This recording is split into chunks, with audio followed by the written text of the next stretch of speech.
Welcome to Wasteland Logic, the show where we take a long look at ridiculous survival myths, bad survival instincts, and terrible decisions that keep the wasteland, well, entertaining. If you're expecting a practical survival guide, I'm sorry you're going to be deeply disappointed. But if you understand that staying alive out here is mostly luck, improvisation, and the ability to bluff your way through disaster with a straight face, you're in the right place. Today we're tackling the art of pretending you know what you're doing, the worst survival myths that will absolutely get you killed, and why common sense no longer applies, even though I actually question whether or not common sense ever really applied because, well, here we are in the wasteland. Anyway, if the wasteland teaches us one lesson, it's this. Your old world instincts are probably wrong. Before we dive in, let's take a moment to appreciate how ridiculous survival logic has become. Once upon a time, before the Great Collapse, staying alive meant things like eat nutritious food and drink clean water and look both ways before crossing the street. Simple, elegant, sensible. But now survival advice sounds more like, avoid glowing puddles, don't trust meat that you don't know where it came from, and if someone offers you a mysterious serum with no explanation, just say no and run. And yet, some people still fail at even these basic rules. So let's fix that. Or at least let's mock their failures so the rest of us can learn what not to do. In this first segment, we're going to cover how to pretend you know what you're doing. Now, survival is less about skill and more about presentation. The real secret, people don't question someone who looks like they have their act together. The wasteland is a theater, and your role is convincing lead actor. Now, step 1, confidence. You might not know how to purify water, hatch a wound, or build shelter, but if you say it with enough conviction, people hesitate before calling you out. This is where phrases like, I've done this 1,000 times, and I know what I'm doing, come in handy. Fake expert energy is powerful. You may not know how to start a fire, but if you mutter something about a friction-based ignition method, suddenly you sound competent. Step 2, strategic nodding. When someone explains something complicated, don't ask questions, don't say anything, just nod. Occasionally say, makes sense or good call. If they pause expectantly, double down with a thoughtful, yeah, that tracks. Congratulations, now you're part of the conversation without contributing anything useful. And to elevate your nodding game, employ the thoughtful pause. Narrow your eyes, tilt your head, and let silence do the heavy lifting. People will assume you're contemplating something profound when you're really just trying to remember if you ate breakfast this week. Now you can take it a step further and pair it with the sage-like exhale. A long, deliberate breath followed by a quiet, yeah. This makes you look wise, even if you're still wondering whether that weird meat you ate earlier was actually food or if you'll be seeing it later in another form. And for advanced practitioners, there's the cryptic smile. When someone finishes a statement about danger or strategy, just kind of smile slightly, like you know something they don't. Do you? Absolutely not. But will they question you? Probably not. Now, step 3. Carry one impressive but useless survival item. A massive combat knife? Intimidating. A map of the old world? Mysterious. A book called Advanced Wilderness Survival that you've never opened? Genius. You don't need to use these items. You just need people to assume that you can.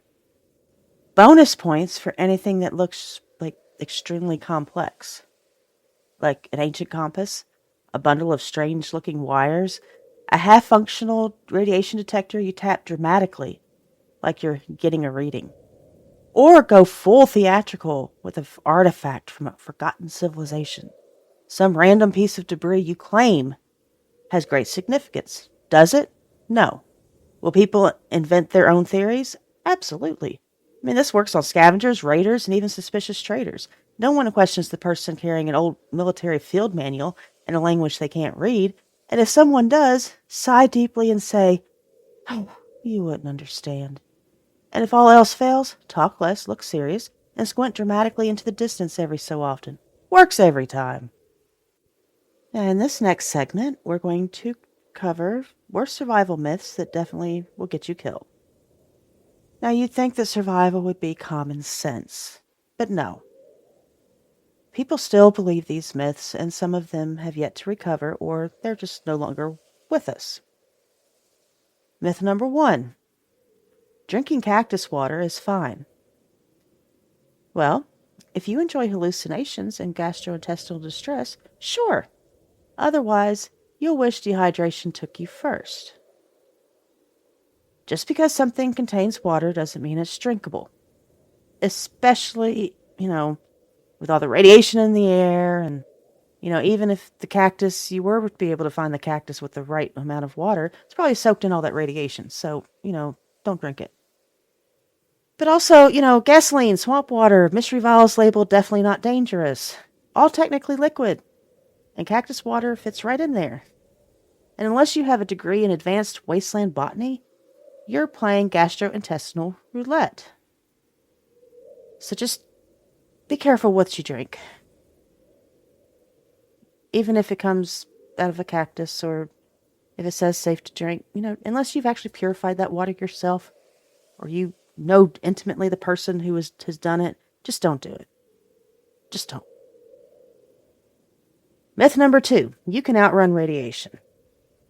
Ah, yes, the time-honored tradition of sprinting away from the invisible horror. Let me know how that works out for you. Because there are still regions that have high levels of radiation. And radiation doesn't chase you. It coats you like an invisible, aggressively hostile mist. If you think you're escaping by running, well, congratulations. You are now covered in irradiated sweat and losing electrolytes for no reason. And the confidence people have while doing this. The danger is behind me. No, Todd, the danger is inside your cells, rewriting your DNA like a chaotic editor who just discovered the delete key. Okay, going on to the next myth. Fire fixes everything. Technically true, until you realize that you've set your only supplies ablaze, and now dinner is just smoke inhalation. Fire is useful. Cooking, warmth, sterilization. It also fixes the mistake of having possessions by removing them from existence and a glorious display of uncontrolled flames. I mean, how do you think we ended up in this godforsaken wasteland in the first place? It wasn't exactly a golden age of good decisions, now was it? And people love to say, just burn it off, burn it down. Except sometimes the problem is your last food supply, or your shelter, or half your squad's eyebrows because someone forgot basic physics. Fire is not a universal solution. It is a force of nature that does not care about your survival plans.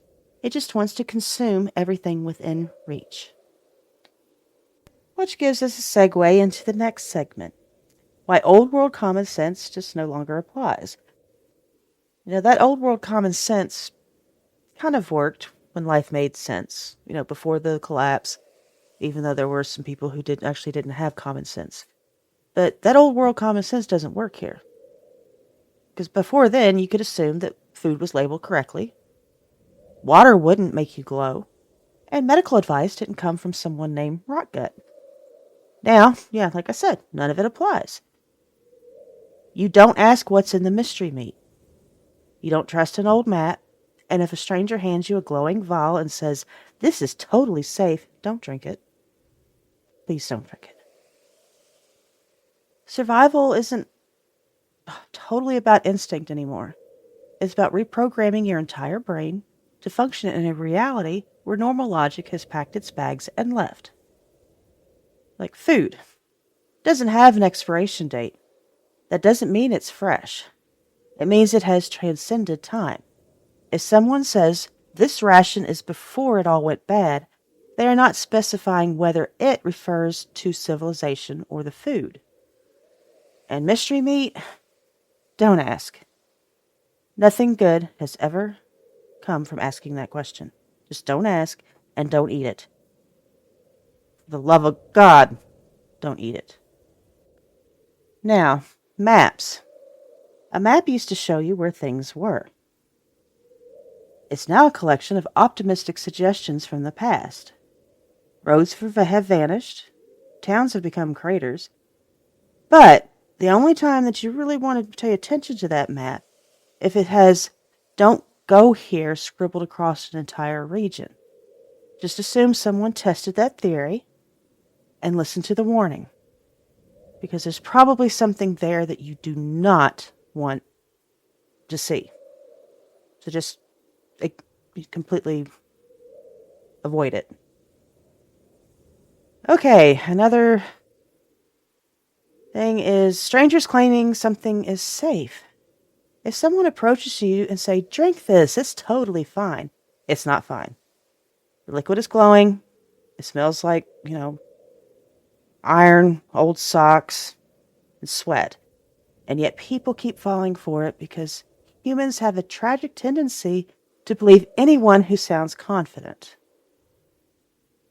This is why we tell you in the beginning of this show, just act confident, because people will just assume that you know what you're talking about.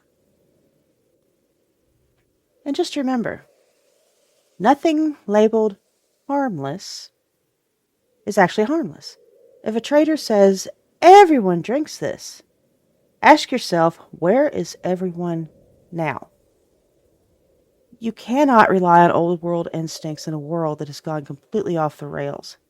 The rules have changed. You don't assume safety. You verify survival.